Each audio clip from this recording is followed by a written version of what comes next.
summary critique of what happened in court on 23rd of October 2025. What happened before Justice Omotosho was another proof that Mazi Nnamdi Kanu is not being given justice but persecution. 1. Ignoring the appeal court's discharge. The Court of Appeal already discharged and acquitted Mazi Nnamdi Kanu in October 2022. The Supreme Court never set that discharge aside. It only said the case could be retried if the government so wished. It did not order his continued detention. Therefore, keeping him locked up since then is a clear act of contempt against the appellate judgment. In law, a party in contempt is not entitled to be heard or benefit from the court until the contempt is purged. As stated in Hadkinson v. Hadkinson, 1952, 2 All ER 567, a person in contempt cannot be heard until he obeys the order. The DSS cannot disobey the Court of Appeal's order of release and at the same time ask another court to try him. 2. Refusal to hear objection on jurisdiction.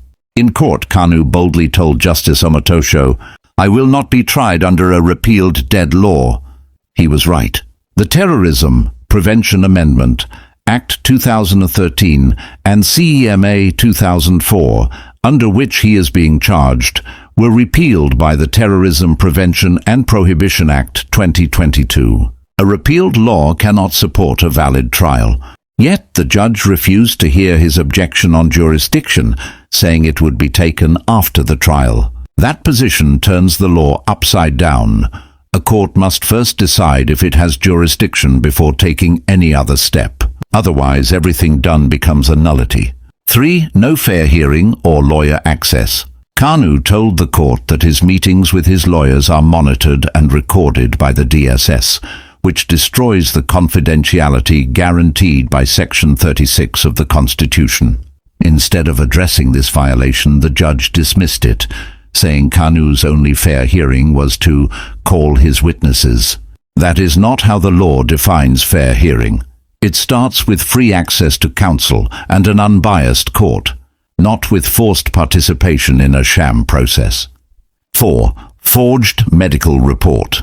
Kanu also complained that the medical report presented by the DSS was forged. Instead of ordering an investigation, the judge said he would stand by the report because it was once accepted by his former lawyer, Chief Kanu Agabe-san. That statement means the court knowingly chose to rely on a forged document. No court should ever condone forgery. It offends both justice and the judicial oath. 5. What it all means. The 23 October 2025 hearing showed a pattern of bias and deliberate injustice. The government remains in contempt, but is still entertained. The judge refused to decide whether the law even allows the trial. The defendant's right to counsel and a fair hearing is trampled. A forged report is brushed aside. This is not a trial. It is persecution dressed up as procedure. Until the government obeys the Court of Appeal order and releases Mazi Nnamdi Kanu, no court has moral or legal authority to continue this charade. You cannot break the law and then ask the law to protect you. Onyedikachi Ifedi, Eski. Free Mazi Nnamdi Kanu now.